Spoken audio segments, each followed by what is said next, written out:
দর্শক, প্রতিবারের মতো আজকে আমাদের স্টুডিওতে উপস্থিত হয়েছেন একজন মহিলা উদ্যোক্তা, যিনি জীবনের সাথে যুদ্ধ করছেন এবং উদ্যোক্তার খাতায় নাম লিখিয়েছেন।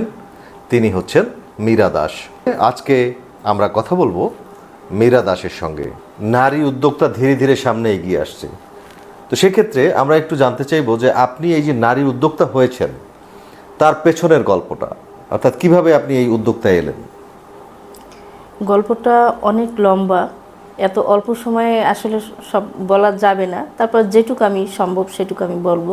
ছোটবেলা থেকেই ইচ্ছা ছিল যে চাকরি করব, যেহেতু আমার বাবা মা সরকারি চাকরিজীবী ছিলেন, আর সে কারণে চাকরির একটা মাথায় ছিল। কিন্তু বিয়ের পরে দেখলাম যে আমার বাচ্চা ছোট বাচ্চা রেখে চাকরি করাটা সে একটা সায় দিত না। আমি কিন্তু দুইটা স্কুলে ঢুকেছিলাম, সেখানে দেখছি যে একটু হার্ড, মানে সকাল থেকে বিকেল পর্যন্ত পরিশ্রম, কিন্তু সে অনুযায়ী সেই পারিশ্রমিকটা পেতাম না। সেই কারণে মাথায় ঢুকলো যে আমি নিজে কিছু করব এবং সে আমার থেকে যেন আরও কয়জনে চাকরি করতে পারে, সেইটাও আমি একসময় ব্যবস্থা জানি করতে পারি। সে কারণে আমি চিন্তা করলাম যে আমি কাজ করব, অর্থাৎ নিজেই কিছু একটা করব। আর সেই থেকেই আমার এই পথ চলা।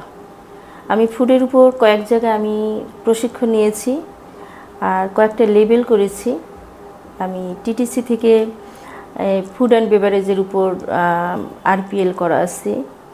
আর আরপিএলটা হচ্ছে যারা কাজ জানে তাদের পূর্ব অভিজ্ঞতা থাকতে হবে, তার সেক্ষেত্রে তারা একটা সার্টিফিকেট দেবে। এটা একটা বড় সার্টিফিকেট ছিল। এটা কত দিনের ট্রেনিংটা ছিল? কত দিনের ট্রেনিংটা? এটা শুধুমাত্র আমাদের 5 দিনের ছিল। আচ্ছা আচ্ছা। এটা টিটিসি থেকে সরকারিভাবে এটা সার্টিফিকেট, এবং সরকারিভাবে যে টিটিসি থেকে যে সার্টিফিকেটটা দেয় এটা কিন্তু আমাদের দেশে, এবং এই সার্টিফিকেটটা আমরা দেশের বাইরে গেলেও আমাদের কাজে লাগবে। তারপরে আমার বেকিং লেভেলের উপরে বেকিং 3 এনএসডি এর আন্ডারে এটা করা ছিল ইউনিকেয়ার থেকে বেকিং লেভেল। আর বরিশাল থেকে আমার শেফ কোর্সও করা আছে। তার মানে আপনি অনেকগুলো কোর্স করেছেন? হ্যাঁ। আচ্ছা, অনেকগুলো কোর্স করার পরে এখন আপনি কোন পর্যায়ে আছেন? এখন আমি যে ফুড নিয়ে যেটা হোম ডেলিভারি সেটা করে থাকি, এবং বরিশালের যে কোনো মেলা, যে কোনো অনুষ্ঠানের যদি মেলা ঠেলা হয় সেখানেও আমি অ্যাটেন্ড করে থাকি। আচ্ছা, অর্থাৎ আপনি এই ফুড ডেলিভারিটা নিয়ে কাজ করছেন, এবং সেটা হচ্ছে হোম ডেলিভারি। আচ্ছা, সেখানে আপনি সাড়া কেমন পাচ্ছেন? ব্যাপক সাড়া আছে। আমি মনে করি কোনো নারী যদি চিন্তা করে যে আমি কাজ করব, কাজের অগ্রগতি বাড়িয়ে সে অনেক দূরে গিয়ে যেতে পারবে। তার কাজের স্পৃহা থাকতে হবে যে আমি কাজ করব।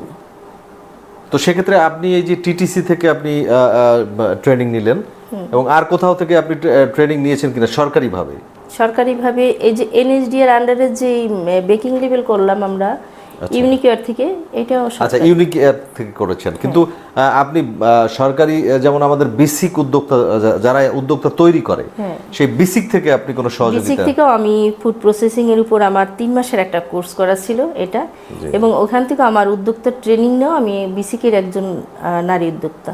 তো আসলে এই যে আপনি ফুড ডেলিভারির কাজটা করছেন, তো সেক্ষেত্রে আপনি আপনার কাঙ্ক্ষিত, যেমন আপনি একটু আগে বললেন যে আপনি স্কুলে শিক্ষকতা করেছেন কিন্তু সেই ধরনের পারিশ্রমিক আপনি পাননি, সর্বোপরি আপনি নিজেই শুরু করলেন।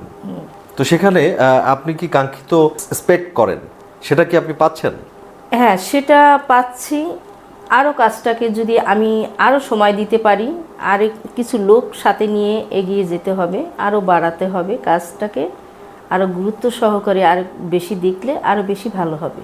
আচ্ছা, এই যে আপনি উদ্যোক্তা হয়েছেন এর পেছনে আপনি সংসারে কিভাবে সময় দেন, অর্থাৎ আপনার সাংসারিক জীবনে কোনো প্রভাব পড়ে কিনা? আমার মেইন হলো আমার সংসার।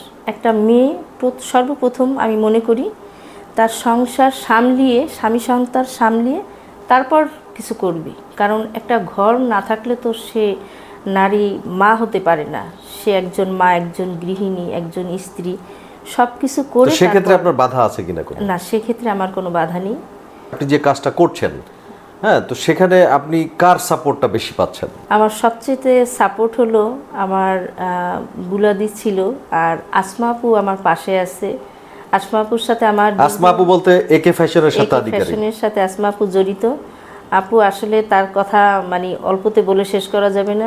সব সময়ের জন্য সে আমাকে উৎসাহ দেয় যে এগিয়ে যাও, যে কোনো প্রোগ্রামের জন্য সে ডাকে। আর একটা দিদি আছে আমার, সেও আমাকে খুব অনুপ্রেরণা দিয়েছেন, বুলাদি। আর আমার সন্তান, আমার ছেলে, একমাত্র ছেলে, তারও অনুপ্রেরণা আছে।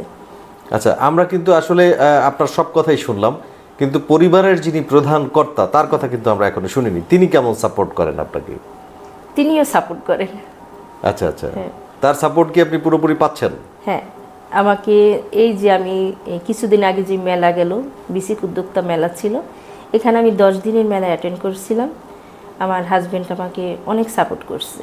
দর্শক, আমরা জানতে পারলাম যদি ফ্যামিলি সাপোর্ট না হয় তাহলে কিন্তু নারীরা সামনে এগিয়ে যেতে পারে না। আপনারা জানেন নারীদের পদে পদে বাধা রয়েছে, সেই বাধা অতিক্রম করতে হলে ফ্যামিলির সাপোর্টটা খুবই দরকার।